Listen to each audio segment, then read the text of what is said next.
Hey, it is after 7, and so we're going to get started. Good evening, everybody. Thank you all for coming out tonight. Thanks for braving the weather. We usually say that because usually when we have bird tails, it's icy or snowy, and we're like debating, do we cancel, do we postpone? So this is kind of nice. We can all sit in our comfy houses and be here. So thanks for coming. My name is Julie Filiberti. I am a board member of the Friends of Missisquoi National Wildlife Refuge, who is sponsoring this event tonight. And I will be serving as your host as we go through the evening. So we welcome you all to, this is our 5th annual Bird Tales event we have in February. And I know some of you here are excellent birders, definitely veterans. Some of you are probably brand new birders. Some of you might just consider yourself casual bird watchers. We welcome you all tonight. And the beauty of Bird Tales is as long as you have just an inkling of interest in our avian friends, you will be entertained. Hopefully you're going to learn something, but more than anything, just be entertained listening to somebody else tell stories about birds. So, as I said, this is our 5th event. We are disappointed that we aren't live tonight. We usually are in the Bliss Room of the St. Albans Museum. We would like to thank them for their kind of been our co-sponsors along the way, and they're very supportive of our organization. So we'd like to thank them even though we aren't in their presence tonight. We were disappointed that we aren't live, but we are also excited because this is an opportunity for us to really expand our reach outside of the little northwest corner of Vermont. So we are definitely interested in knowing where everybody's from and how you found out about the event, because we have a great audience tonight. Usually, we have 30 to 50 to 60 people. We're definitely going to break that record tonight. So we're going to have a link in the chat to a survey form. So if you can just kind of fill that out after the event tonight, that would be great. Rich is going to put that in the chat box so that you have a link to that. A little bit of Zoom housekeeping before we get started.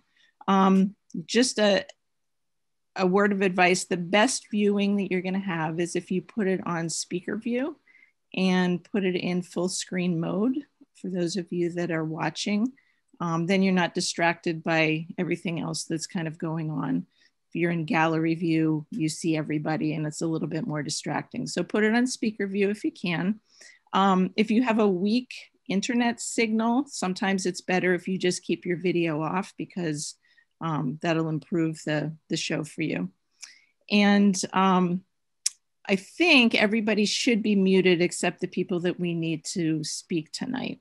I know some of you will probably have questions and we want to have time at the end to be able to answer some of those questions.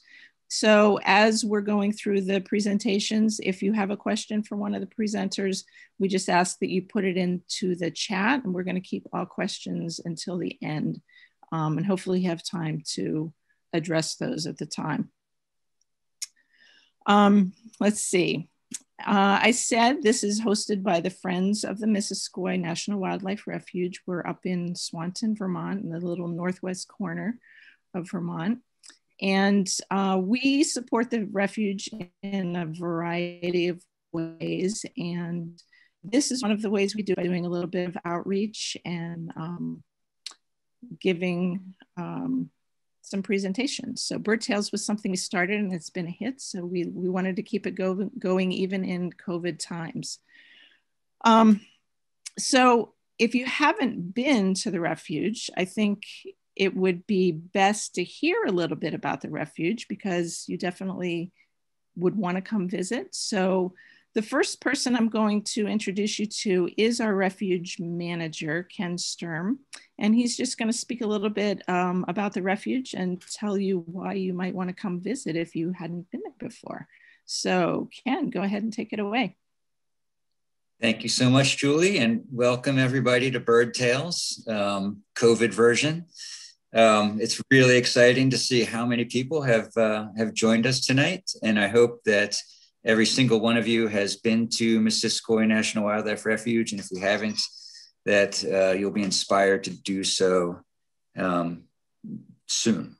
So I'm going to give you guys a brief discussion about who we are and what we do as the Missisquoi National Wildlife Refuge, because I find that many people, even though we've been here for a long time, maybe don't quite know exactly what the National Wildlife Refuge System is or who the U.S. Fish and Wildlife Service is. So this might be one of the less interesting presentations. I think you guys have some great speakers, but I'll just quickly introduce you all to the Missisquoi Refuge. So, and the COVID version. So Missisquoi Refuge was the first national wildlife refuge in Vermont. We're over 7,000 acres. We actually just closed on 14 new acres, so we're still adding a little bit of property. We're in Swanton and Highgate predominantly, but we do have what we call satellites, believe it or not, in New York and over on Lake Memphremagog as well in Derby, Vermont. Missisquoi is mostly wetlands, but we do have some other habitats that I'll show you. And the purpose of the refuge was for waterfowl conservation. So that was what we were established for back in the 40s. But something I always show people is this slide, because I want folks to realize that there's a big difference between different types of public land management. National wildlife refuges are first and foremost to conserve and manage and protect wildlife in their habitat. That's our function. That is our mission, and that's what we do. It's very different than, say, a state park, who really cater more towards public uses, or say the national forest, which is like the land of multiple uses. We are mainly functioning to protect and manage for wildlife in their habitat. And for wildlife, our real function is for migratory birds and threatened and endangered species. That's what they call the trust species for the U.S. Fish and Wildlife Service. This is an aerial photo of the Missisquoi Delta. It's a wonderful bird's foot delta, and mostly wetland habitat, as I said. And this is something I like to point out as well, which is most of the refuge has been acquired with monies from the migratory duck stamp. Almost every penny of every dollar from the duck stamp goes to conserve wetland habitat across the country. So it's a great thing for conservation. And I always say, if you're looking for a birthday or Christmas, well, a holiday present around October, it would be a great thing to give to somebody if they care about wetlands and wildlife. So again, Missisquoi's kind of bread and butter is waterfowl. That's what we were established for. We're the most important waterfowl habitat on Lake Champlain and the most important migratory stop for waterfowl in Lake Champlain. Over 20,000 ducks. We'll use the refuge in the fall to rest, feed, and stage before migration. And those are our primary species there: the mallard, black duck, wood duck, and the ringneck duck. So those are the ones that you see most frequently at the refuge, but we do have a host of others. Perhaps the lesser known things about Missisquoi are the amazing biological diversity that the refuge protects and manages. The picture up on the top left is the Maquam Bog, and the pink flowers is a plant called Rhodora, which is a rhododendron. That bog has the largest concentration of Rhodora in the state. The fern on the right top is Virginia chain fern. That's a threatened species in the state of Vermont and reaches its largest concentration in the Maquam Bog. And of course, there's other animals too. We have a very good population of little brown bats, which are state endangered. And up until this year, we have bald eagles, which are endangered. But luckily for us, they've recovered and have been taken off the state endangered species list. We also have a very large concentration of the northern population of the state threatened spiny softshell turtle, and the only place in Vermont where you can see breeding black terns. The entire population of black terns nest on the Missisquoi National Wildlife Refuge, which is a pretty amazing thing. Because of all this, amazing biological diversity, in 2013, Missisquoi, along with 3 other wildlife management areas, were designated under the Ramsar Convention as a wetland of international importance. And this is a really neat fact of, and something to be really proud of as a Vermonter, and thinking about the international significance that this little refuge on the northwest corner of Lake Champlain has been recognized for. And really, this puts us up in the category of places like the Everglades and San Francisco Bay and Horicon Marsh, which are all other Ramsar sites in the United States. So a really nice feather in the cap, and a recognition of the biological significance of this refuge. So we're just going to do a quick little tour of mostly the refuge in summer. We'll just give you an idea of some of the habitats, the general habitats we have. If you're out in a kayak, you'll be experiencing the lakeshore wetland areas. These are the areas between the vegetated shoreline and the open water of the lake. Great spawning habitat for pickerel and waterfowl and wading birds. Missisquoi has the largest contiguous and highest quality silver maple floodplain forest in the state of Vermont. Riparian forests, as you may or may not know, are some of the most biologically rich areas in the landscape, and they're extremely important wildlife corridors. And unfortunately, are largely lost to development and farming and other kinds of disruption. So Missisquoi has a really nice mature floodplain forest, great place to explore and bird. We do have a little tiny bit of upland northern hardwood forest. We keep some of this in its state to grow old, but we also manage some of this for early successional or young forest habitat, which is great for American woodcock. If you want to get down to the Stephen Young Marsh in April and May, you definitely hear woodcock painting in this area. I mentioned the Missisquoi bog with rhodora and the Virginia chain fern, but what I didn't mention is it's the largest bog in the state of Vermont, over 900 acres. And it has, other than the rhodora and the Virginia chain fern, it has this really interesting pitch pine community, which is the tree that's foremost in the front right there. Pitch pine is normally found in sandy, dry soils, and in Vermont, mostly associated with the old shoreline of the Champlain Sea. But in the Missisquoi Refuge, in the Missisquoi bog, it's grown with its feet wet in sphagnum moss, which is the only place in the state where that plant community exists like that, growing in a wetland situation. So it's pretty unique. We have some managed wetlands. This is a picture of Cranberry Pool, which is the picture behind me. It's actually an impounded wetland, but we also have a variety of other large wild rice marshes, which are kind of the favorite for the migrating waterfowl. What you're seeing in that picture is the wild rice growing before it tassels out. And once it seeds out, all kinds of birds, thousands of red-winged blackbirds will be flushed out of there, and waterfowl feed on it to get their carbohydrates before they migrate south. We protect on either side of the Missisquoi River. And so we have this protected, very long riparian corridor along the Missisquoi River, which empties out into the Missisquoi Bay and northern Lake Champlain. Missisquoi River has all kinds of interesting stuff like lake sturgeon and 4 different species of endangered mussel and 1 threatened mussel species that occur in the Missisquoi River within the refuge. It's a wonderful ecosystem in and of itself. We have some heavily managed grasslands on the property. We manage grasslands for a variety of species, including meadowlarks, bobolinks, and savanna sparrows, but we're finding they're also being really utilized by some very interesting pollinators, including 12 different species of bumblebee, 2 of which are extremely rare, and 1 that we found back in 2018, the Fernald cuckoo bumblebee, hadn't been found in Vermont since 1963. And it was using some of the edgy grasslands on the refuge for pollination habitat. So the other thing refuges do, other than protect and manage wildlife, is we encourage wildlife-dependent recreational uses. And this is something if in the refuge system called the Big Six. These are policy designated appropriate and compatible wildlife dependent recreational uses.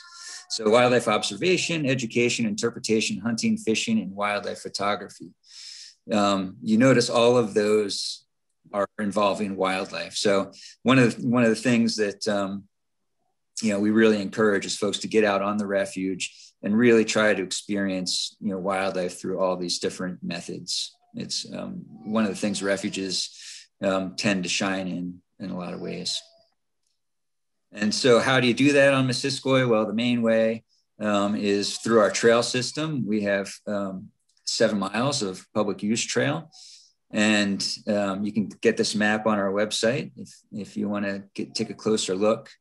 But the trails are open, dawn to dusk in all seasons. It's a really great opportunity in the wintertime right now to get out and actually do a little cross-country skiing on our trails. It's quiet and less used, but fall, spring, winter, summer, you're always going to find something different at the refuge. And especially if you're quiet and really are observant, you'll be amazed at the things that you come across.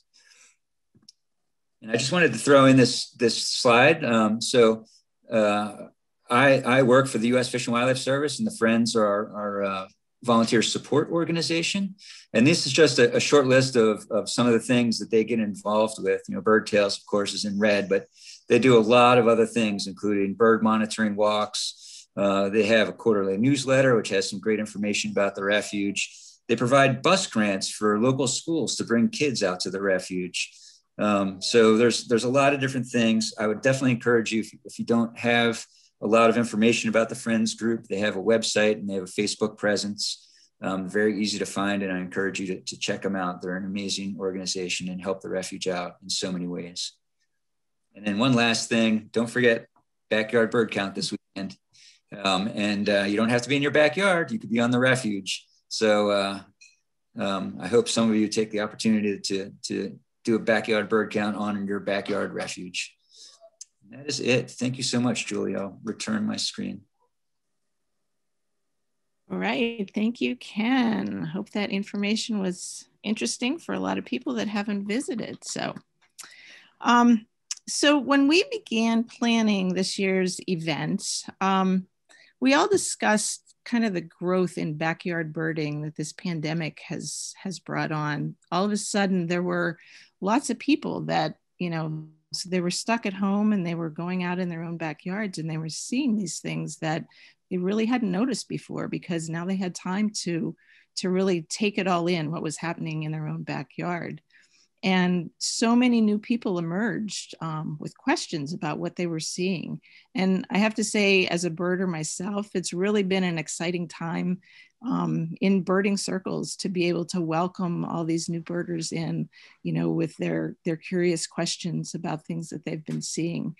And so for Bird Tales, we decided to maybe explore this a little bit more. And we decided on a theme. We haven't really had a theme before, but a theme of birding in times of COVID. And so we asked our presenters to kind of maybe take their thoughts and wrap it around the birding during a pandemic. And so each of our presenters are bringing their experience to us tonight to tell us a little bit about what it's been like for them over the last year. And yeah, so that's what we're gonna go for tonight. I'd also like to thank our presenters for giving us their time, and thank some of them for doing some advertising on their own platforms for our event. And so let's get started. Our first presenter tonight is from Jericho, Vermont. Mav Kim is a very talented birder who loves to share her knowledge and her stories about her experiences. So I think she is the perfect presenter for Bird Tales tonight. So I know she's here with a poem that she's put together, and she's going to walk us through 12 months of birding. So welcome, Mav. Thank you.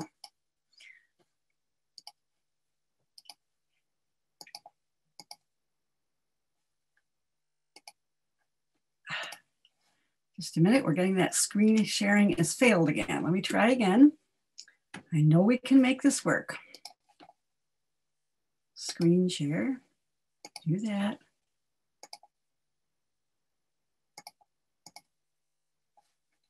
Share. All right. I know how to do it. That's what I'm doing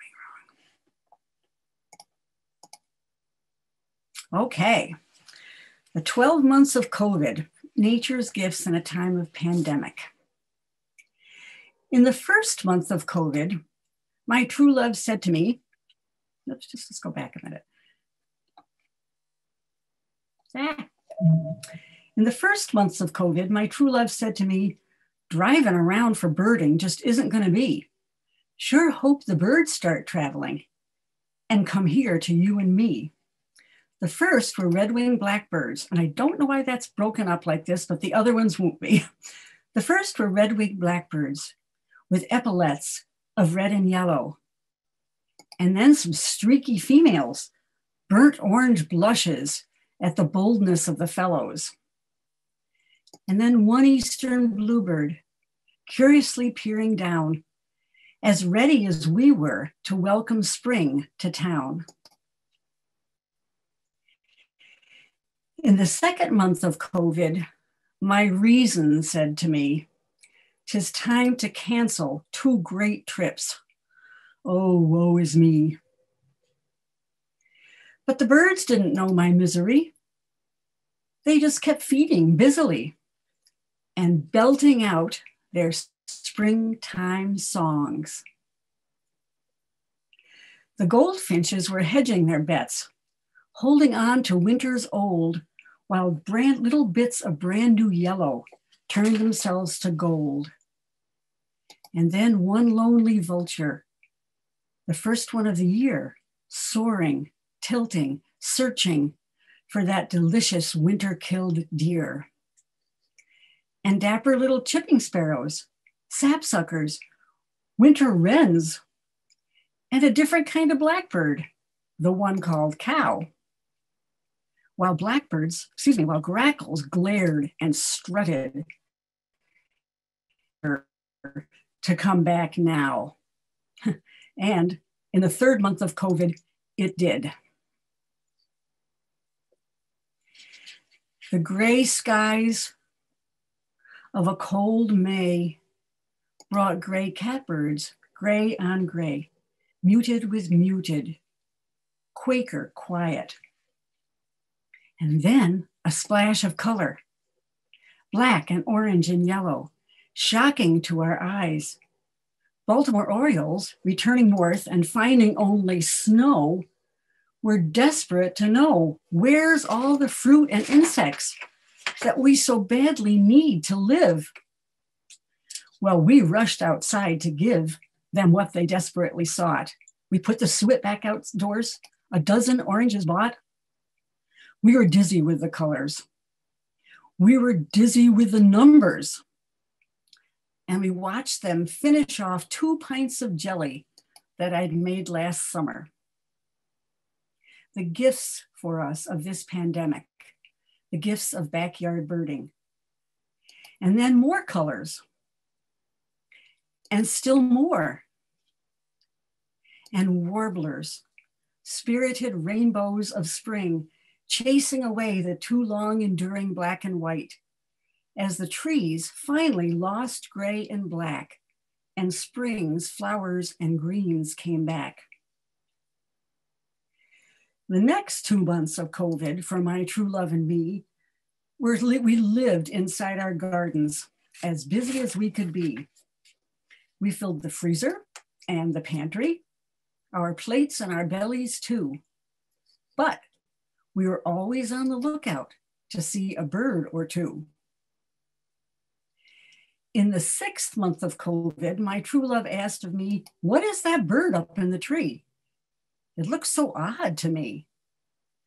It was a scarlet tanager, all mottled in its molt. The first ever for this yard.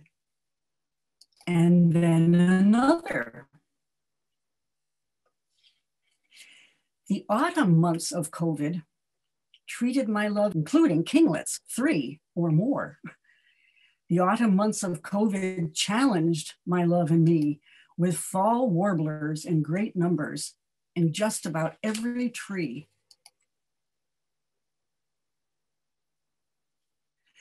But our summer regulars lingered, now with all their summer offspring. The catbird couple munched wild grapes, but Junior, their teenager, twirled a baton and played at being a drum major. The 9th month of COVID featured birds we rarely see. For this is an eruption year for my true love and me.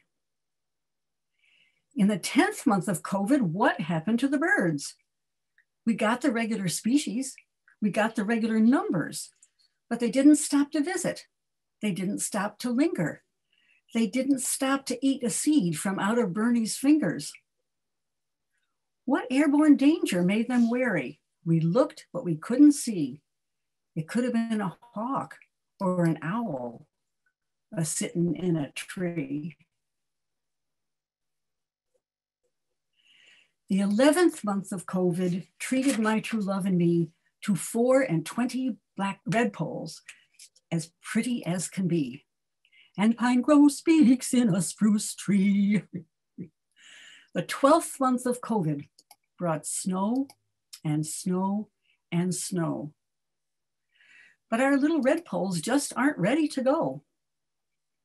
It's the 12th month of COVID.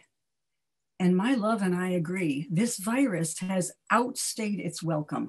It's time for it to flee. We find ourselves a-wondering, what does the future bring? And we assure ourselves of one true thing, one thing of which we're sure. For so many fears and worries, nature has the cure. Thank you.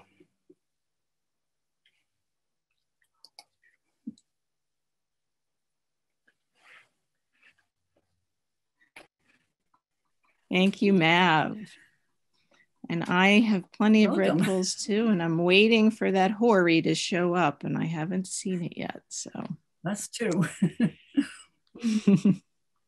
Okay, our second presenter comes to us from Audubon, Vermont. So we welcome Debbie Archer, and she's here to tell us about how birds helped her make connections during the pandemic. Take it away, Debbie. First of all, I can't believe I have to follow that. Not only did it rhyme and contain beautiful photography, but holy cow, that was so amazing. I do not have a screen share, so you just get to enjoy my voice here. My name is Debbie Archer. I use she, her pronouns, and I'm the education manager at Audubon, Vermont, which is a state office of the National Audubon Society.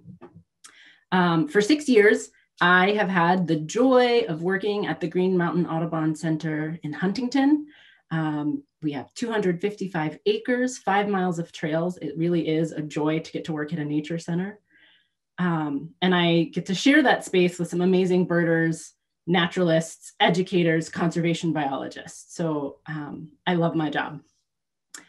And yet, I have a hard time calling myself a birder.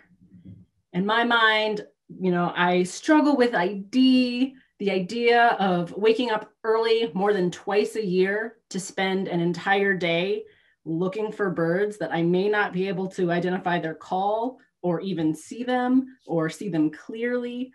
Stresses me out just thinking about it and just saying that. But as an educator whose job it is to connect folks to nature, and to get folks to understand the meaningful connections that they have to nature, wherever they are, whatever that connection might look like, I understand that it's a little bit ridiculous for me to feel that way.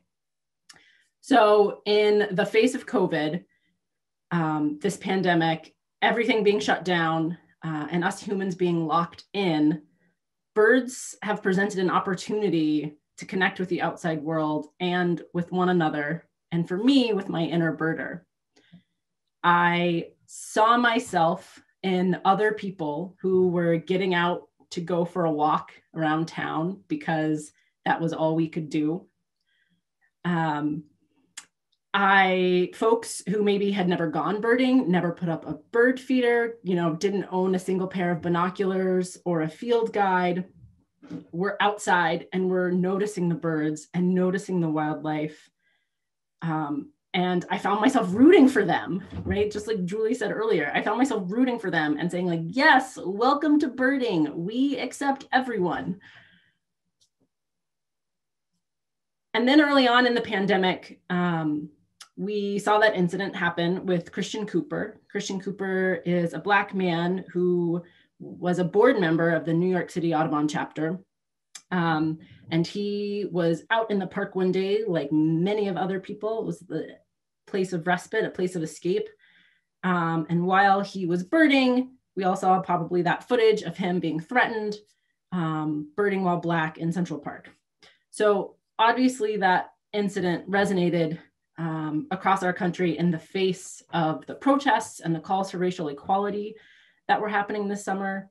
But in the birding community, it had folks, maybe other people themselves who had never called themselves birders before, folks that looked like me wanted to stand in solidarity with Christian Cooper. So people were coming out of the woodwork saying like, hey, I'm a birder. I also bird. Yes, also that's happened to me. And other birders leaned in and listened, right? Like, tell me about your experiences, making platforms for folks to get to share what that is like. And folks shared how it could be uncomfortable as a person of color to go birding, or as a woman to go alone in the woods, or to carry binoculars around your neighborhood. I don't know if this has ever happened to you. Your neighbors come outside when you're looking in their giant oak tree in their front yard with binoculars, and they're like, what are you doing in my yard? And it's like, so sorry, but there's a woodpecker in your tree. And hopefully that becomes a beautiful conversation about the kinds of woodpeckers we have in town. But I know that for some people, those interactions don't necessarily go that well. And so it was nice that birders started leaning in and having these maybe difficult conversations with one another, but that more and more people were coming out and saying, hey, no, I'm a birder too. And that felt really good. It felt really powerful to be seen in this way. And it made me realize that maybe the image that I had of a birder, and I suspect the image that a lot of people have of who is a birder and what is a birder and what a birder looks like or does, is just not accurate. So we're in the midst of the pandemic and it's springtime and our migratory birds are coming through. And I have made several videos of myself walking around the neighborhood, watching the turkey vultures for kid programs. And we're getting to May. And at Audubon, Vermont, we have a fundraiser every year called Birdathon. And it happens at the height of migration.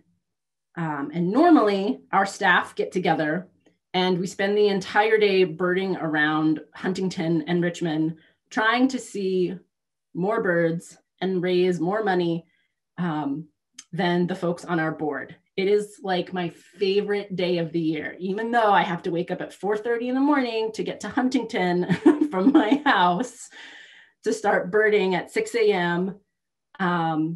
But we get together and we walk all over our trails and we go down to the Birds of Vermont Museum when we look at their feeders, and when we get on our bikes and we bike all over Huntington and into Richmond, and we spend 24 hours. Sometimes we camp out at the center. It's usually what I do, so I don't have to wake up at 4:30.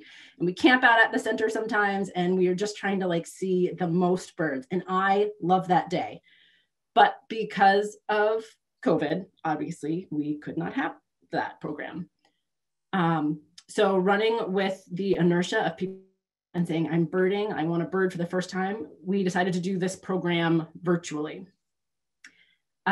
So we formed teams. We asked everybody to reach out to their network and invite people to go birding from wherever they are, following whatever their local rules were. I am competitive. And so I literally went through my contacts and I contacted everybody I could think of who would be excited about birding. And it was such a fun way to connect to people, particularly if I'd never talked to them about birds before, to find out who also was a birder in my network. And I asked them to bird wherever they were. And people started sending me, and they still are, I got a handwritten letter about someone's encounter with an eastern bluebird. I've gotten blurry texts from my mom of little brown birds that I would never in a million years be able to identify for her. But she's spending time on her walks now, watching birds and thinking about the birds in the yard. I had a friend send me an email who was living in Liechtenstein at the time, asking me about European swallows, something that I had no clue about, but I loved that we could spend time trying to figure things out. And I was looking up resources of where do you find a field guide to the birds of Europe? And people spending time sending me recordings also of bird calls and us thinking through and working together of trying to figure out what this bird was. And that puzzle, that time, spending time together and working through those puzzles of helping them ID, helping them find local resources for where they were, of how to identify birds, maybe how to attract birds to their yard, what kinds of species that they could encounter in their space. It was such a wonderful opportunity and such a wonderful way to connect with friends and with family and maybe people I haven't spoken to in a while. And that is what I love about birds. I love that birds get us outside. They give us the energy to take conservation actions, maybe in our yards, maybe in our neighborhoods, maybe in our towns. There have been stories of neighborhoods and towns coming together and taking community actions that better maybe not their neighborhood, but the neighborhood down the street. And there is power in that, in the ability of birds to bring people together, and the power of birds to give us respite, especially as we are all exhausted of being in the state of pandemic and of lockdown. So I am now trying to be more forgiving and more gentle with myself, and to lean into the word birder and to call myself a birder, even if I'm calling myself a casual birder. I think it's fine if I don't get up early to bird. I still don't, but I also think it's fine that if I just want to drink my coffee and sit with my cat and watch the redpolls at our feeder, put my Christmas tree in the front yard, even though the neighbors are looking at me funny because it's giving them new cover. And I feel good about that. And I feel good that I have friends and family members who are also maybe going out and birding for the first time. So I feel like by calling myself a birder, I am challenging myself to keep learning and to take on more birding practices, like creating a journal. I'm not going to show you the pictures from my journal because they are not good, but they are scientific enough in their illustrations. And to make sure that I also am participating in as many community science projects as I can, like the Great Backyard Bird Count, which is this weekend, and I hope you participate in it. And of course, I'm going to continue to use birds as a way to stay in touch with friends and families and neighbors, and I hope that you do too. Thank you. Thank you, Debbie. That was great, and it is just great to be able to welcome all these new people in, and the way you did that was just perfect. So thanks for doing that. Okay, we're going to move on. Our next presenter is Ted Levin, and Ted lives in Thetford Center over on the other side of Vermont from us. And I think he's kind of rediscovered his home turf and has been eloquently, very eloquently blogging about it every single day of this pandemic. And I think he's here to tell you a little bit more about it and maybe turn you all on to his writing too, because I'm a big fan. Okay, Ted. Well, thank you, Julie. I'd like to start off by saying that I'm a lifelong naturalist. Grew up in Long Island, have lived in Vermont for nearly half a century, and I make my living as a writer. And my work has appeared pretty much everywhere. and I've done a number of books. But the joy of discovering my home ground, I can't say enough about. I got back from Costa Rica on March 14th, and I haven't left home since March 14th, and I haven't stopped writing about my valley since March 14th. And had I not had that opportunity, I would have been traveling all over the hemisphere and missed the chance to see the season spinning in front of me. So I thought what I would do is read just a couple of short pieces from this daily journal that I've been keeping. And the first one is called Brown Creeper. Brown creeper slowly, methodically creeps up the trunk of a dead pine, checks crevices for spiders, cocoons, and insect eggs. Slender, curved bill scrutinizes bark like a water witcher scrutinizes the ground. Probing, probing, probing, tail woodpecker stiff, braced against a tree. Around and around, always up, nuthatch in reverse. A corkscrew search for food. A dainty, delicate bird. Looks like a piece of loose bark. Colored like a dried leaf. Brown and streaked, light underneath, ochre band on wings. Sounds like an errant hearing aid, high and thin, barely audible. In the local range of kinglets and Blackburnian warbler. Louder than a thought, quieter than a twittering beech leaf. A loner, an unorthodox little bird that keeps to himself. Brown creeper flits from one tree to the next, wanders up and around. Now I see him, now I don't, now I see him again. Nearly 4 chickadees fly by, in flux, dashing and calling, investigating everything that isn't a brown creeper. Stone wall, mat of frozen leaves, branches, pine needles, twig tips.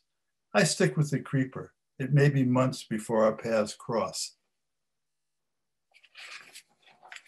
The second piece that I'm going to read was written on my son's birthday on June 17th.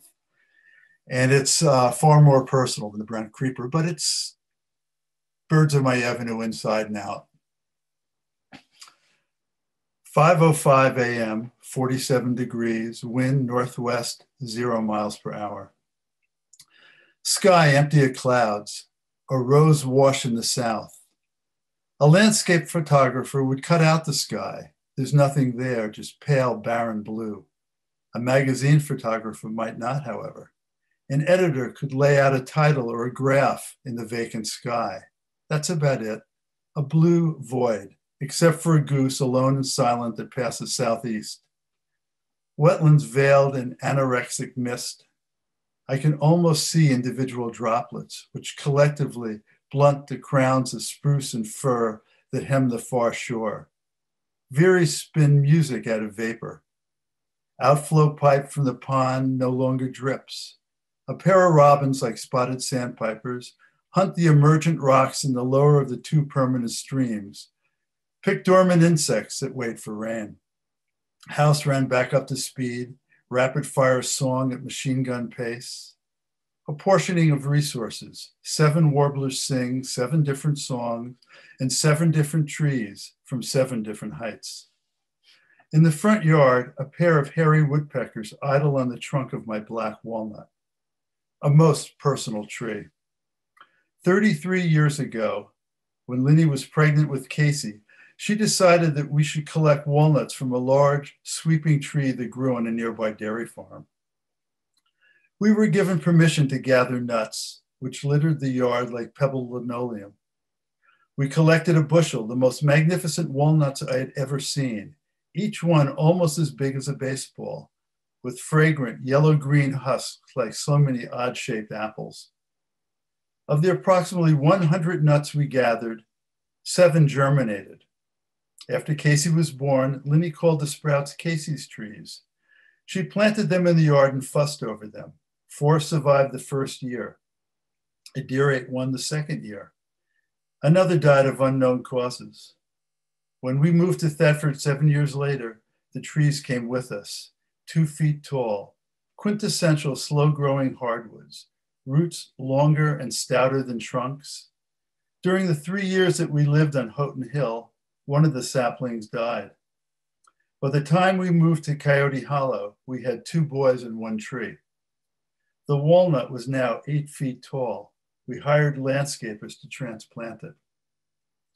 When Linny died in 2000, the walnut was just coming into its own. Now, Casey lives in Colorado, and the tree, his tree, that his mother so lovingly tended, is over 40 feet tall, more than a foot thick at breast height, and lords it over the compost pile and garden. Sapsucker holes like necklaces skirt the trunk, a rose-breasted grosbeak, bold among the feathery leaves, its breast ablaze, sings sweetly. A birthday tune. It's Casey's birthday today. He and his tree, a pair of 33-year-olds. Even red-eyed vireo sounds sweeter today. The world's on fire, and a flicker lands in the walnut. Yellow and white and tan, spotted and barred, black bib and mustache, red nape and gray crown. A birthday bird. I only wish Casey was here to see it. So, that's it. Thank you, Ted. I have a question for you because I'm a big fan of everything that you've written. I try to read it daily because I am on your email list, and I'm just wondering if you would be willing to put your email into the chat box if anybody here wanted to also get that dropped in their email box every day. Sure, if I could figure out how to do it. I'm really a technological dinosaur. So it's possible I can figure this out. Well, I can definitely put it in there if you want me to do that for you. Oh, that would be great. You have the address, okay. Right, Julie? Yes, I have your email, and I will go ahead and put it in the chat box. And so if anybody is interested in getting a daily dose of wonderful nature writing, get in touch with Ted and hook yourself up with what he has to offer. So, yeah, once I come to grips with the narrative thread, I'm sure most of this will be spun into a book. It should be definitely worth it. Okay, our next presenter is Jacob Crawford. So Jacob, I have never met personally, I don't think one-on-one, but he is an excellent, excellent young birder that has put Saxon Hill in Essex Junction on the eBird map. And he's here to tell us about some of the treasures that he has discovered there. All right, Jacob, you can take it away. Excellent. Thank you, Julie.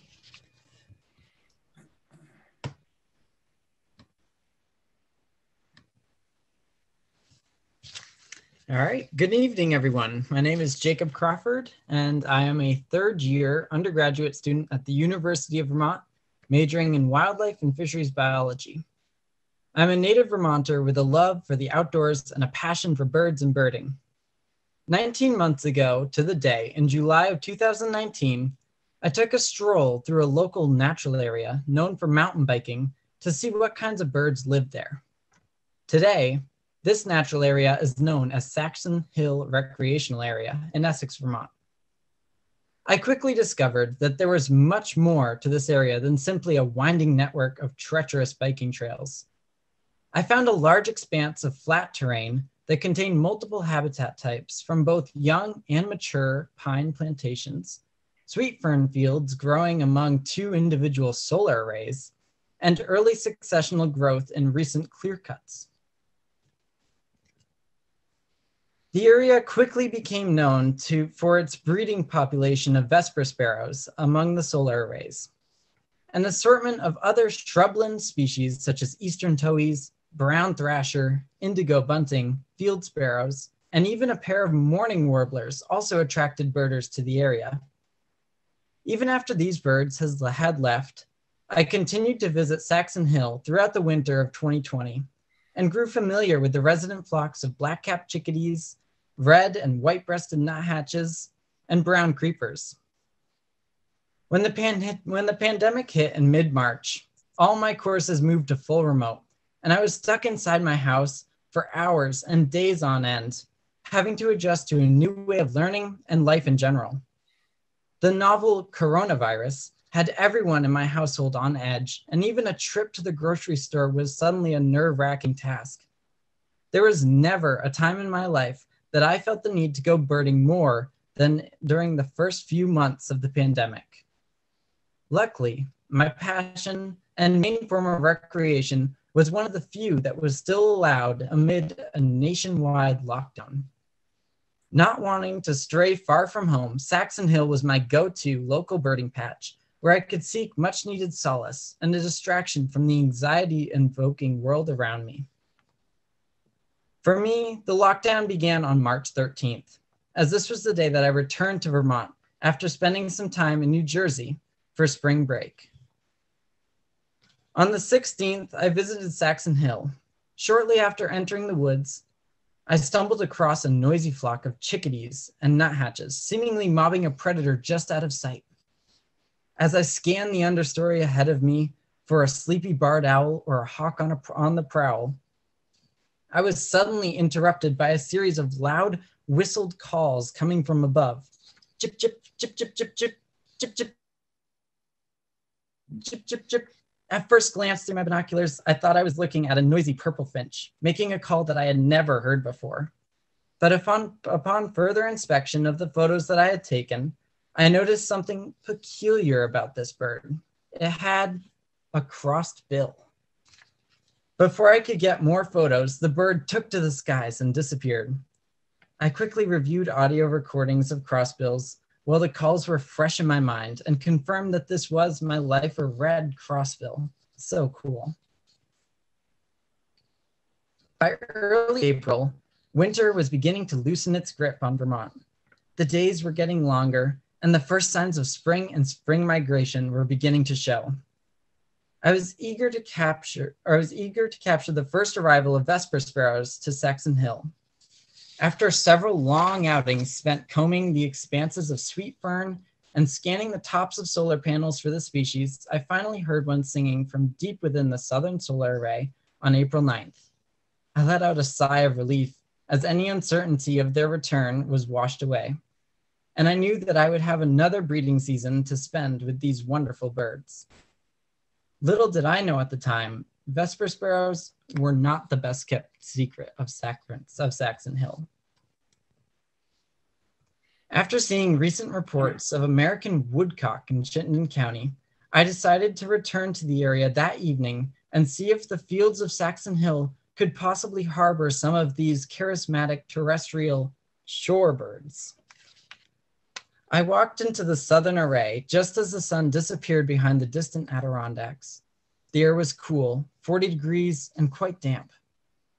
Most of the snow had melted, aside from a few persisting patches under the shade of the solar panels. Any wind during the day had died down, and the boisterous song sparrows had stopped singing and seemingly retreated to the shelter of their respective thickets. All I could hear was the piercing song of an American robin, soloing in the dusk chorus as I approached the endless rows of pines lining the dirt road that cuts through the southern pine forest. I stood silently, listening intently for the distinctive whistling wings of woodcock flying overhead. Silence. A pair of Canada geese could be heard honking from somewhere over the Winooski River. Silence. I heard whistling wings overhead and strained my eyes to locate the culprit, only to see the silhouettes of two wood ducks against the darkening sky. Silence. Suddenly, from within the depths of the pine forest, I heard a quiet peep. My heart began to race, and the world seemed to slow around me. Without moving a muscle, I listened, straining my ears. Was it all in my head? Are my ears just playing tricks on me?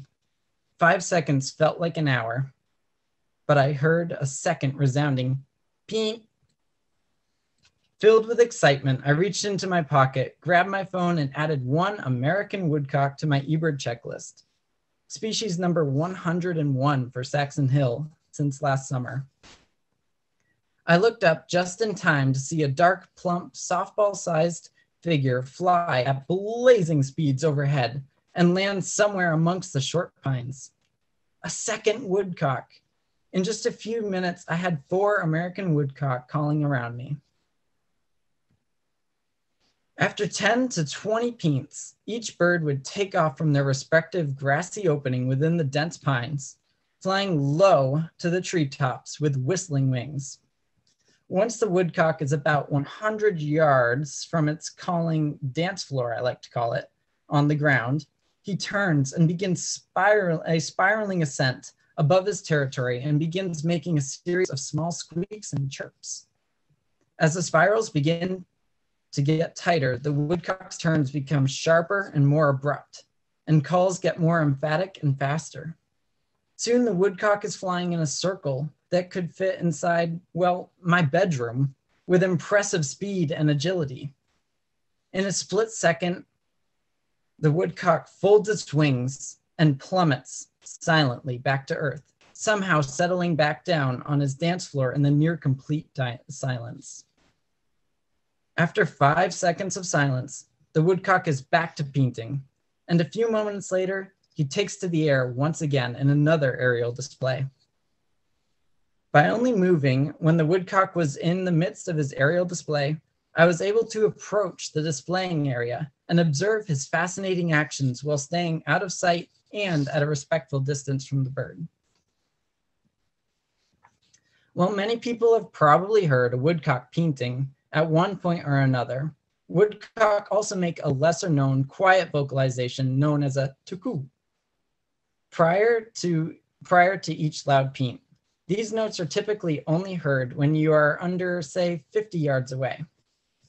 I'm going to play a recording now, and you can see, I'm not sure, you should be able to hear it. Let me just try it right now.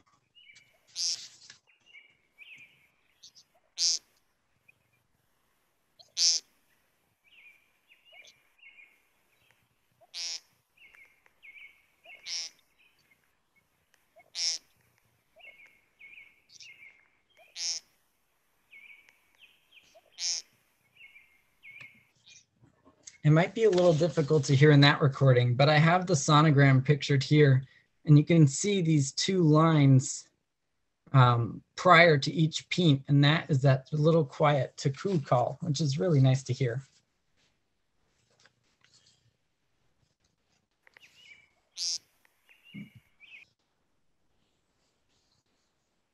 Prior to each or every other peent, the woodcock will rotate 90 degrees to project his voice in a different direction. One thing that I find especially endearing about the woodcock's literal song and dance is that in the midst of each peent, these plump birds will puff up their chests, tuck their round heads in close to their body, and open their long beaks wide. It almost looks like each peent holds so much energy that it could actually knock the bird flat on its back. I strongly encourage you to look up woodcock painting on YouTube after the program. It is super cute. After this first encounter with woodcock at Saxon Hill, I was suddenly fascinated by these birds and the dusk chorus in general, and spent many more evenings in this exact location, simply listening to the birds around me. I noticed that warblers are typically the first to stop singing after the sun goes down, followed by indigo buntings and other finches. Most sparrows have quieted down by last light, but some field and white-throated sparrows were heard singing well after last light on nights with a full moon. Veery, hermit, and wood thrushes, along with robins, and even a calling brown thrasher were the typical welcoming crew when the woodcock would first arrive on the scene.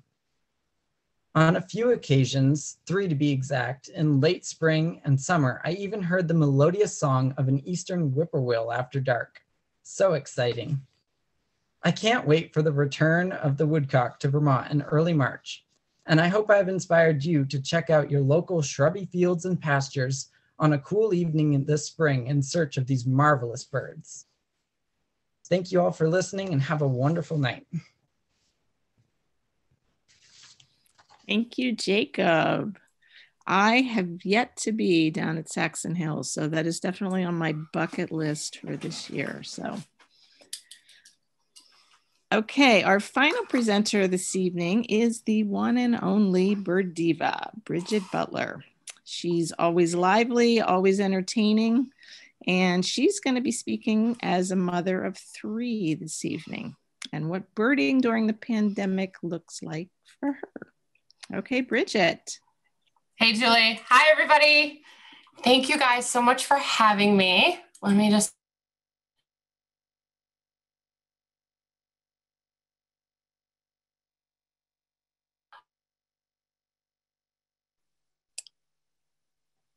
Like a mother during the pandemic.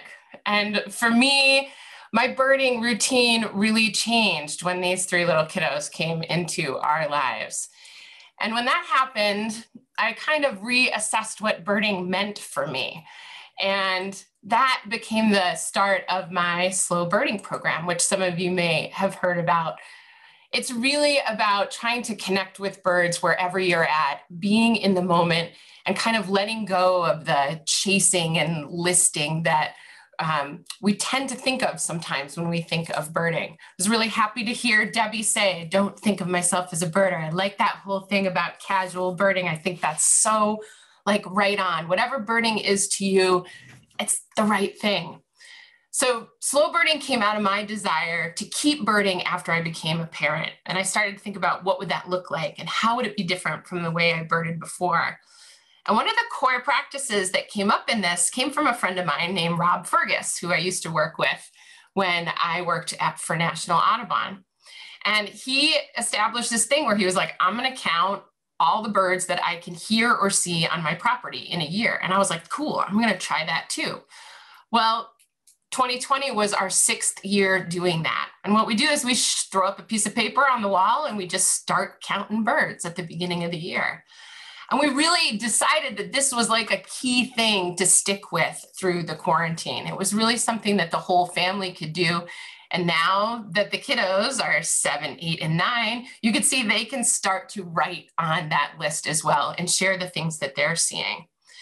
So the thing that really started to happen as we had to stay at home and shelter in place was we had more time on our hands. So our list kind of blew up a little bit. And we started getting really cool birds. Now, 6 years, we have an established list, right? Our high count had been 73 species. And then this year, you waited for that winter finch eruption, right? So we went through spring and summer and we built our list up. And what I was really hoping for were maybe a pine grosbeak, maybe some common redpolls, but what dropped into our St. Albans downtown backyard were evening grosbeaks. Oh my gosh, the happy dance that I did when that happened was pretty amazing. So this year, last year alone, we added 6 new species to our yard list. We added common raven, veery, hermit thrush, yellow-bellied flycatcher, and my scarlet tanager. I had those 2 in my yard. I couldn't believe it. Actually, they were in the neighbor's yard, but I was standing in my yard and we saw them in the mountain ash feeding on the berries there. So right at December, we hit 78 species. And man, we tried so hard to get 2 more species. We made a list of what was left, but we couldn't get there.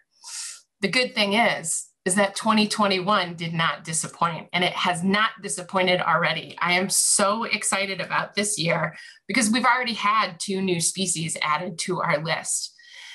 And this bird dropped in one day. It's kind of crazy, sitting there with the kids. The sunroom is where we sit and look at birds right outside the window, and this bird dropped in. It caught my eye, because it's not a normal silhouette for most of the winter birds that we know in our backyard. Our usual suspects are like titmouse and nuthatch and chickadee. We got one white-throated sparrow, but this one stood out. Blackbird shape, blackbird silhouette. Gosh, what kind of blackbird could it be? It wasn't starling. Stare at it a little bit longer. Could it be red-winged blackbird? That could happen, that's possible. But the impossible happened. It was rusty blackbird.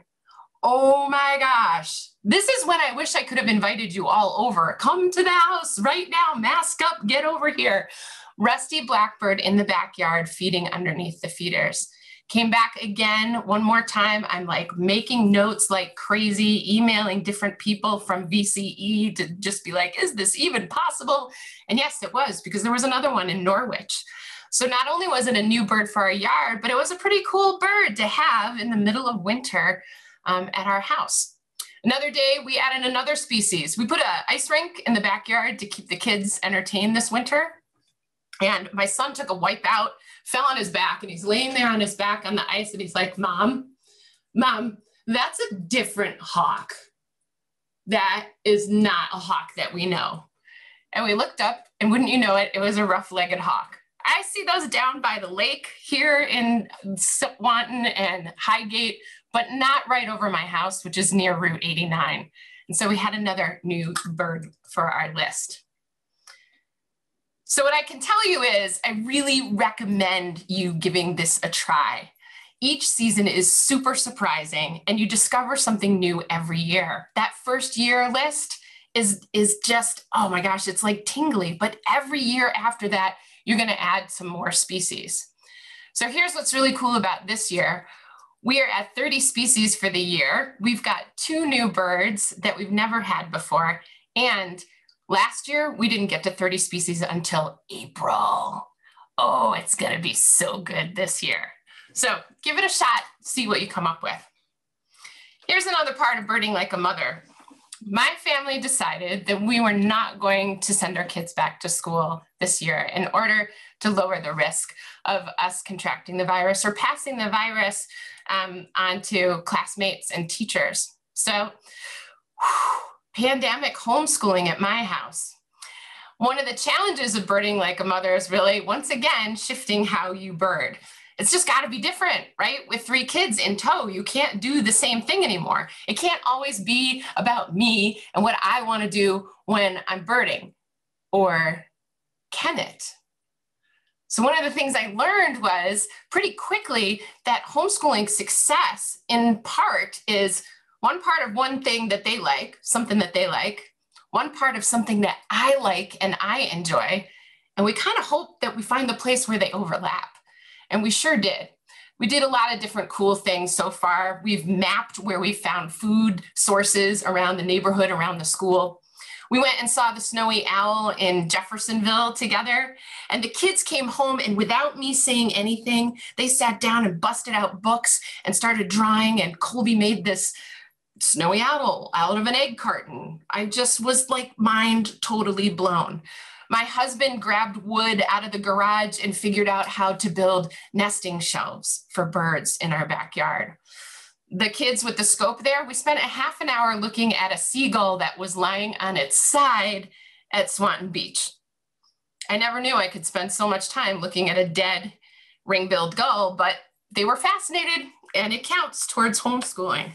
We also learned how to bird in between. How can I squeeze some birding in between that trip to the grocery store and the trip back? So the key is, if you're a parent, break out the snacks out of the grocery bags, do a loop so that you can go see something afterwards. That's how we got snow buntings and horned larks on our list nearby. All right, so I gotta be honest with you guys. It hasn't been super fun being at home 24/7 with 3 kids and trying to teach them. There were times when I just needed to get out by myself, and birding like a mother is also about that. How do I find time for me to keep doing this thing that I love? And it doesn't always have to be about the kids. So I started birding close to home, right? Many of you were like talking about no driving around. I can't drive around anymore. I heard that from all of you, right? Jacob talking about being stuck inside, and Ted saying, man, you would have been a global traveler, but you figured out what was close at home. And that's what I did too. So this is a little shot from Google Maps. Up in the top here, you can see like the little dot for my house.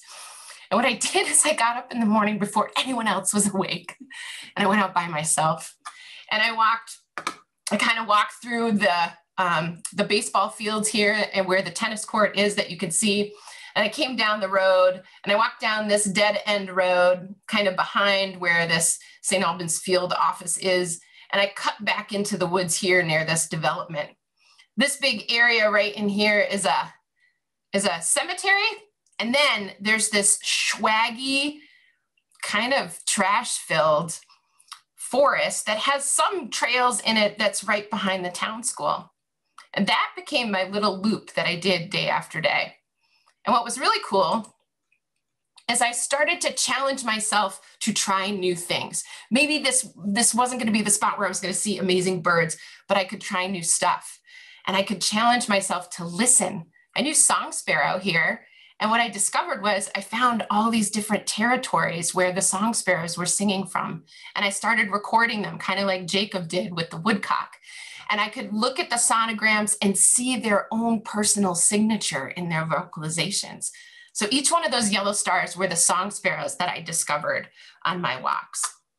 Now, gosh, would you get this? Here, I just said that you're not going to get anything fancy in this crappy little wetland forest that really had nothing in it, but it had good cover and it had good food. And one day it had an orange-crowned warbler. Oh my gosh, I can't believe I was by myself again. Another moment when I just wanted to be like, hey, you guys, you got to come and see this. Sat with that bird for a while, made beautiful notes, and I was able to watch it and really get to know it. It was also the place where I heard my first hermit thrush of the year. And I don't have hermit thrush in my backyard. I don't get to hear them unless I go somewhere else. And on a rainy day, on a really hard day, actually, I was crying in the rain, just trying to get some time to myself and get my head back together. And I heard the first notes of the hermit thrush, that ethereal, beautiful sound that just, I don't know, spring is hopeful, and that moment was hopeful too. So that's the last piece I want to share with you that I've learned in Birding Like a Mother, is really how birds can be a lifeline. And I'm getting a little choked up here because I think about everybody else's stories that they've shared tonight and all the things that just ignite us when we watch birds and when we listen to birds. And I really discovered that, and this is a funny picture, really, it's me in my hot tub listening and looking at birds, grabbing another moment of time to kind of rejuvenate and reinvigorate myself. And what I learned was, and I went to the science, you guys, because I am like embedded in science. Birding is so good for us on so many different levels. It relieves stress. It allows us to recover from stress. It increases our ability to have empathy. It increases our ability to be creative and to have insight. It improves our blood pressure and our pulse rates. And oh my gosh, who was talking about? Debbie, you were talking about social connection. Social connections are known to lower inflammation and stress. So when we share our stories about birds, it does something for both people that are sharing that moment. Whether we can be together or not, when we gather in this way, we are helping each other be our best selves and stay well and healthy. So I want to leave you with a quote. This is from a really cool book by Kyo McClear. She's an artist. She was not a birder, and she kind of followed a friend who started birding around, and then she wrote a book about it. It's from the book Birds, Art, Life, A Year of Observation. She says, now when I hear bird song, I feel an entry to that understory. When I'm feeling too squeezed on the ground, exhausted by everything in my care, I look for a little sky. There are always birds flying back and forth, city birds flitting around our human edges, singing their songs. So I wish the best birding experiences possible for all of you this year. And I want to thank the Friends of Missisquoi for allowing us to share our stories and to uplift each other with our love and our passion for birds. Thanks, you guys. Thank you, Bridget. That was the perfect way to end. Very uplifting. So we do have a little bit of time if anybody wants to stick around. Does anybody have any questions for any of our presenters tonight? Rich, maybe if we can just unmute everybody, and if somebody has something that they want to ask, they can just unmute themselves and go ahead. Oh, and just a reminder, we put that back in the chat box too. We do have kind of a little bit of a feedback form that we would love you guys to check out. It's just a Google form. What you thought about the presentation and just some questions about getting to us and how you found out about us and all of that good stuff. So if you could just take, you know, a few minutes after the program to link to that and give us some feedback. So we have that for going forward. Does anybody have any questions?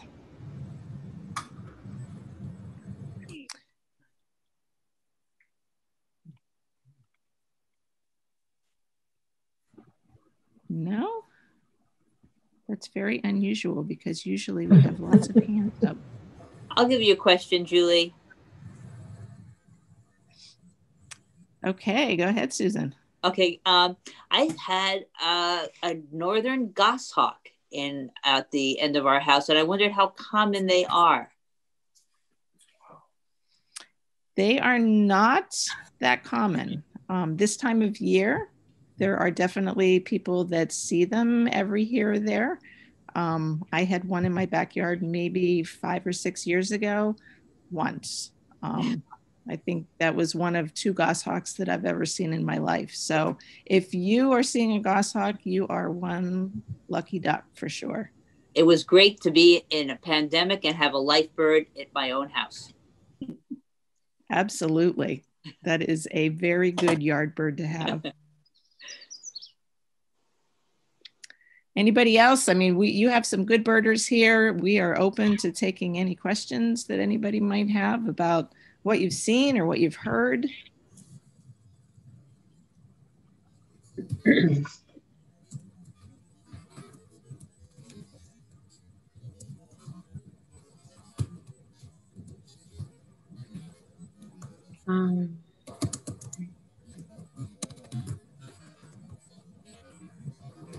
Say something. Just I'm Paulette Rushlow and not Steve, but all of it was very uplifting.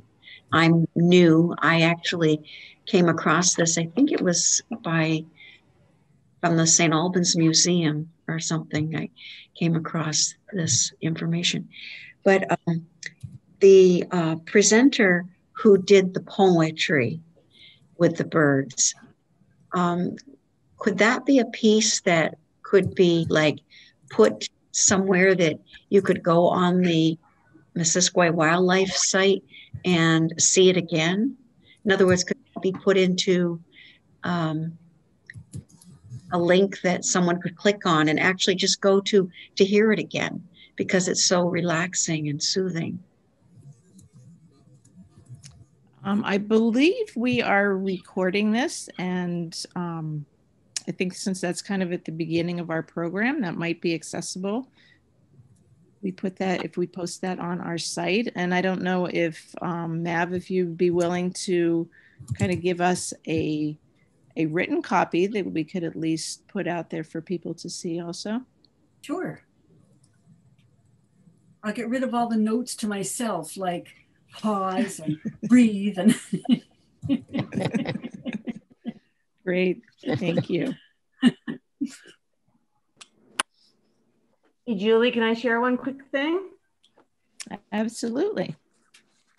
So I'm Angie Myers, and COVID has been difficult for me because the week before we went into lockdown, I was actually homesick, which I think I had COVID at that time. So it's been well over a year that I've been home.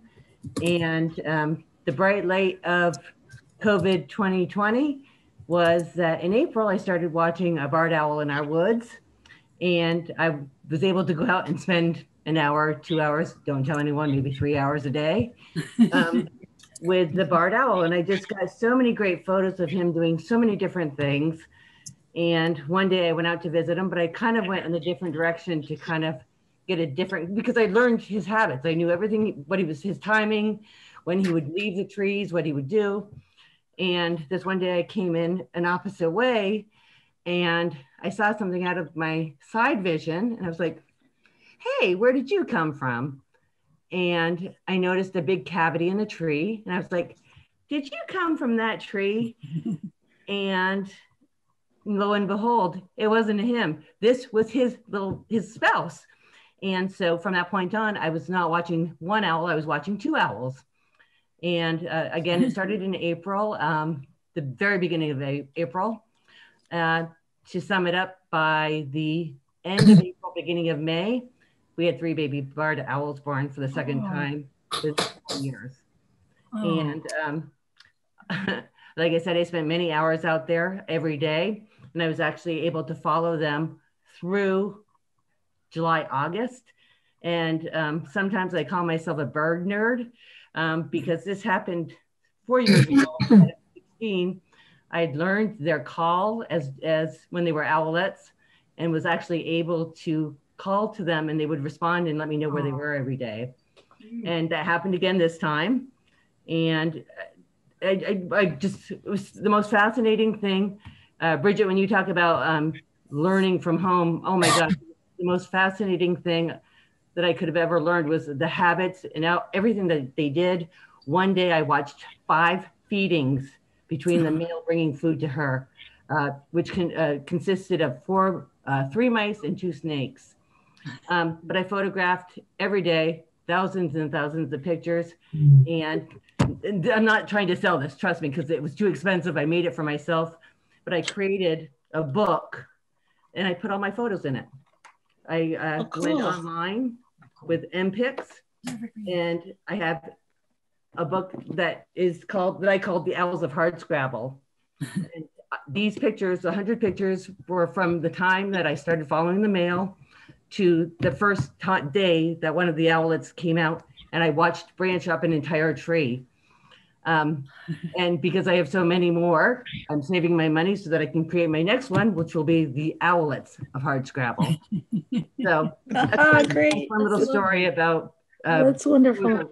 Good about 2020 for me. Yeah, that's great. Thank you for sharing that, Angie. That's wonderful. I had a barred owl encounter myself today. We got a puppy last summer and still has a lot of energy.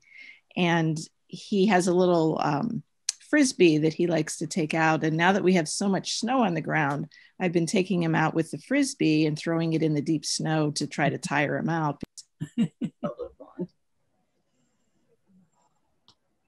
There's at least, I don't know, 18 inches out there probably. So today I took him out and I threw the frisbee down the path where we had just come from, because that was the most open area.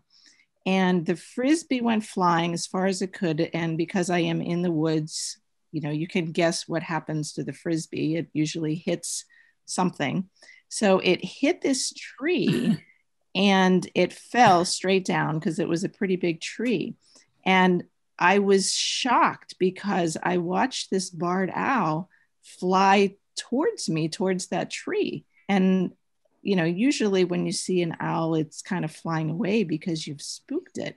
And the only thing I can think of is the owl kind of thought either the frisbee was a bird or a squirrel or something, that it was flying through the air and then all of a sudden fell to the ground. And it was just fascinating to watch this owl kind of fly towards it. Of course, when the dog went bounding over it, thought twice about it. But when you do find an owl, it is definitely fun to watch it do whatever it does. So, sure is. So thanks for sharing that, Angie. I can just imagine how much time you spend out there. Don't tell anyone. I won't. Anybody else have anything? This is Dana Stimpson. I live over in Glens Falls, New York. So I'm kind of opposite Rutland. I'm just south of the Adirondack Park. So this year, so we've lived in Glens Falls 5 years. We have a wetland behind our house. There's been lots of wonderful bird life. We moved here from the Pacific Northwest. So I'm like kind of I'm getting to know my Northeastern bird life all over again after having been away for 30 years. So but after being here, we're in our 6th year here now. This year, I keep hearing this sound at night. And I know, I have heard in our yard, I've heard barred owls, great horned owls, eastern screech owl. I think those are the only 3 that I know were owls. I know what some other owls sound like. So I'm hearing a sound at night, and we've heard it now maybe 4 times, maybe 5, and it doesn't sound like an owl, but I don't know what else. So I'm hearing it anywhere from 9 o'clock at night till 2 in the morning. Like sometimes I like wake up and I hear it outside my window, and it's just like, and it calls it. So I'm not going to do this very well, and I hope I'm not too loud, but it'll go like kind of, it's like a descending high pitch thing. It repeats once, and that's it. And I don't hear anything more, except twice I have heard that sound followed by what sounded like a quiet which sounded kind of owl-like. So people have suggested to me it was an animal being caught, but it doesn't. I've heard animals do that, and it's always the same. And somebody suggested it was a fox, but I know what a fox sounds like. So I'm looking for ideas. Anybody? I think it's always been descending, and it repeats at about, that kind of a screechy sound. It's a very, it's not screechy like I've heard barn owls before. They're kind of, that they're not screechy like that. It's more musical than. I think I've got everybody stumped. One thing that I learned from being out there with the owls so much is they have far more calls than what you can find online. Right. And I'm wondering if it was one of those owls, just with a different call. I've wondered that too. The other thing that's kind of weird about this is every time I've heard it, it does it once. And I wait and I wait and I wait for it to do it one more time. Or like to hear it trail off into the distance, like maybe it was flying. But it's always once. So I've never been able to get, like I usually run out there with my cell phone and try to just record things. But I've got many minutes of black silence on my cell phone. And what could it be? The sound of the owl arriving to nest, or? I'm sorry? Could it be the sound of an arrival of a bird to a nest, or an arrival? Who knows? So I've heard them sound like monkeys and all different sounds with their chatting between the partners. So I don't know if it's some kind of like their little communication between the partners, like cardinals have, or another owl. It might be something like that. Yeah, it could be. I think the first time I heard it was probably November, and the most recent time was in January. And I think somebody was asking a question. Yeah, what kind of habitat is around your area? So I live in Glens Falls, which is technically a city of 15,000 people, but I live right on the edge of it, and behind our house is wetland, and we have quite a lot of I have found fisher tracks in the backyard, so it's there are lots of rodents, and there's plenty of food for raptors, and I've seen lots of raptors. Yeah, because like northern saw-whet owl has an ascending call. But if you're saying it's descending, because like northern saw-whet is like, and then long-eared owl also has a call that's like a whoop, whoop. You know what? Which kind of goes along. I keep wondering if I'm remembering right, whether it was ascending or descending every time. Like because this is always, when I hear it, I wake up to roll over and then I hear the sound and it's like, remember what that sounds like. And then I fall asleep and, your memory. So I should maybe look up saw-whet, northern saw-whet. Yeah, northern saw-whet. And then barred owls can also do a call like that too, which is usually piercingly loud. And sometimes they'll follow, it'll like be like, and then like sometimes they'll go, and like do that. But sometimes you can just do like that screeching call without the tremolo. He's good. You are really good at I do, so I'll look at those again.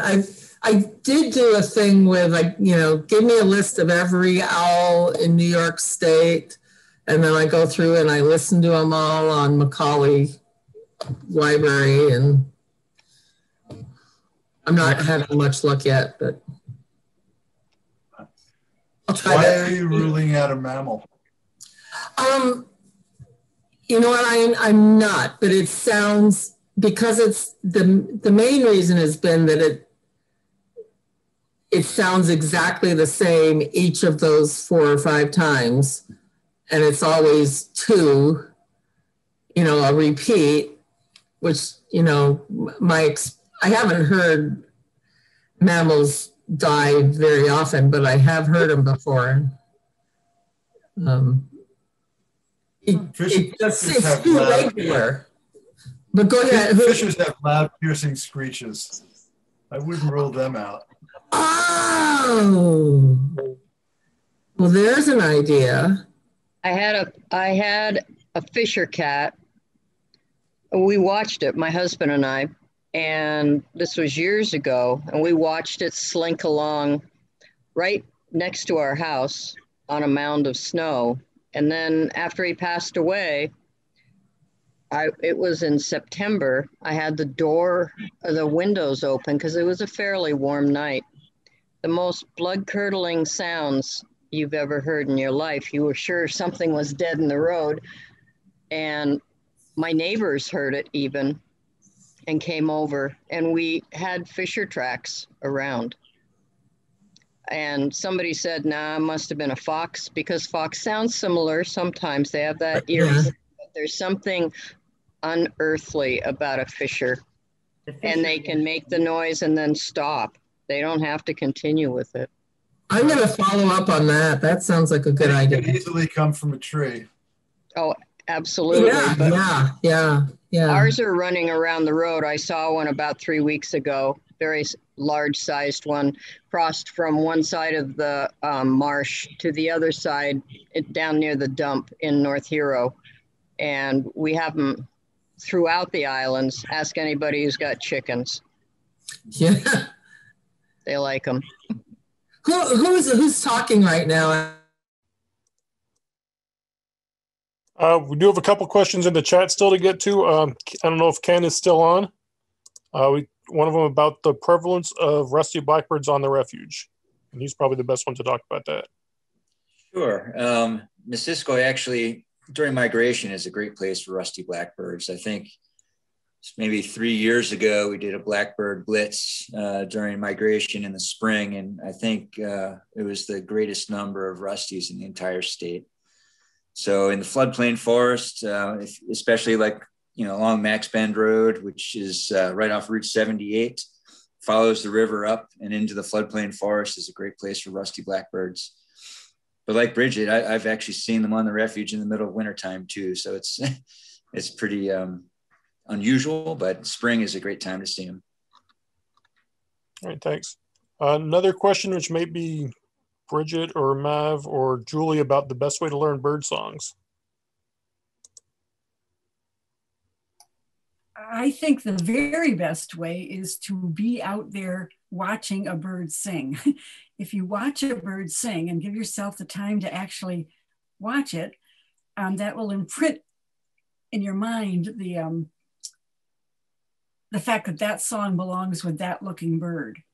But there are some really cool teaching, learning apps now The most famous one is Larkwire, and it gets really good reviews. It's pedagogically designed. It helps people categorize birdsong and learn them. And then it has computer games to help it cement your learning.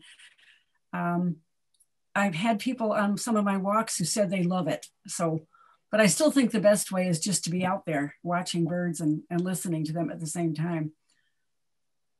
Can you, I would, what was the name of that app? I would agree. Oh, hold on. I would agree with Mav on that. I want to add one more thing to it. What you saw Jacob put up about the sonogram when he was giving us the woodcock, that is a visual that goes along. So if you're actually looking at a sonogram while you're listening to it, that is something that will really help you kind of remember that song too. So there's a lot of places that you can find those, and that's just another way to kind of make it in your brain. Sorry, Rich. The app I mentioned is named Larkwire. It's all one word, Larkwire.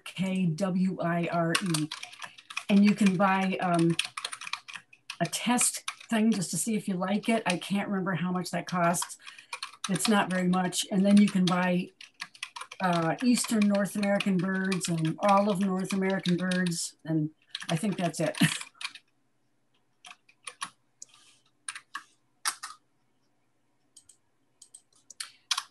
So I'll add to that too. One of the things that I teach folks in some of my slow birding classes is to develop a short list of 5 of your usual suspects, birds that you have around you all the time. And those can really become your foundation birds for all different types of skills, including listening to them. And going out and making that contact with that individual bird. So like my usual suspects are probably like chickadee, American robin, cardinal. Who else would I go with here? Starling, definitely, and then crow. And as I get to know those birds, if I'm watching them sing and then I'm using things like Larkwire, or I'm going to put another one in here. It's an app that's free that's called Merlin.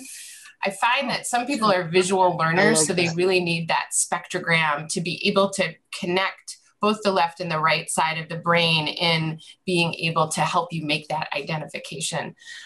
So a lot of dirt time, get to know your usual suspects, kind of spend time watching them sing and their different calls and the context for them as well, like what's happening around them while they're making that particular vocalization. Thanks. And I just wanted to add one piece if I could. One of the things that I'm hearing from a bunch of people is that we're all different learners. And as someone who struggled learning languages for years and years and years, it wasn't until I became deaf that I realized that I'm a physical learner. And the easiest language that for me to learn has been sign language, because it's all physical, and I do everything with my hands. So one of the things that someone was doing earlier is they were describing the sound that they heard with their hand by saying, oh, it goes like this, or it goes like this, or to even take, and I know Bridget's a big fan of this, but to take a piece of paper, and as you hear something, just jot what it looks like. So if you're a physical learner, this may be a way for you to kind of capture some of the things that that others are catching by seeing a bird's beak move while they do it, or tuning their ear to a certain piece. I spent thousands of dollars on videos and on audio tapes to learn Spanish and French, and I can't speak a lick. And all I had to do was to go to one class on sign language and start to learn how to do things with my hands. And I'm much more fluent in sign language than I am in anything else. So one of the things that I have found is that when I've said this on every bird walk I've ever been on, I feel that I'm at a disadvantage because I can't hear. But one of the things that's helped is to take my wife, who can hear very well, and she hears things that I can't hear at all, and to be able to translate what we're hearing into some type of a physical piece for me. So as we learn these things, don't get frustrated if a suggestion that was written down doesn't work for you. Just realize what your learning skill is or your learning style is, and go find a tool that'll help you drive in that direction. While Dave's on screen, we just want to throw out a thanks to him too, because 5.5, 6 years ago, this bird tail thing was the start of his original idea. So yeah, so we're still here 5 years later. So thanks, Dave. Hey man, it's amazing to look in there. It was 110 people tonight. Who would have ever thought that that humble beginning was going to turn into something like this? It's just spectacular to have this many people gather, and it couldn't happen on a better night. As Julie said, we don't have to drive anywhere. But one of the reasons we thought this was a great time to do it is because we'd all be edgy to get out there and do some more birding. And it's been great to hear everyone's stories tonight. Thank you to all the young people for coming out, for your stories. You are such inspirations to all of us. We really appreciate everything that everybody has shared. And for the advertising, any more questions? The best graphic artist around going. So I want to thank Hannah also. Yes, thank you to Hannah. Some amazing work for us. Julie, thank you so much for including me in this, but I've got to walk my dog, stoke my stove, and get ready to get up in the morning for dawn. You guys are great. Thank you much. I have one question of Jacob. How did you learn to make such wonderful bird calls? The sounds are excellent. A lot of practice, listening to recordings and then practicing it. I've been working on perfecting my screech owl recently for owling expeditions and whatnot, but a lot of That's practice. Another great way to learn song is through mimicry. And it may not sound right to you, but again, you're like engaging that right creative side of your brain to kind of make a connection. And so when Jacob does that, that better prepares him for when he goes out in the field to listen. And not only does it help him then identify that particular bird that he's mimicking, but it also allows him in a way, if he's hearing that bird, maybe not an owl, you wouldn't hear that repetitively, but something like a sparrow, right? Then you can almost block that sound out and listen for the ones that aren't super familiar. So I think mimicry is like such a great tool. And like Dave said, right? Like if one thing doesn't work for you, try something else. And you can try it in the privacy of your own room, right? You don't have to do it in front of 100 people on a Zoom call. So give mimicry a shot. I'm just going to say it's really fun to be in the woods making bird calls, like as loud as you can with other people not around. It's fun. So let it go. You were judged by a bird. I'm always talking to a barred owl. Me too. That's a great way of putting it, Bridget. I think. Rich, do we have any more questions? Nothing pending in chat, unless we're down to just a few people here left. So if anyone else has anything, if not, we just want to thank everyone for coming.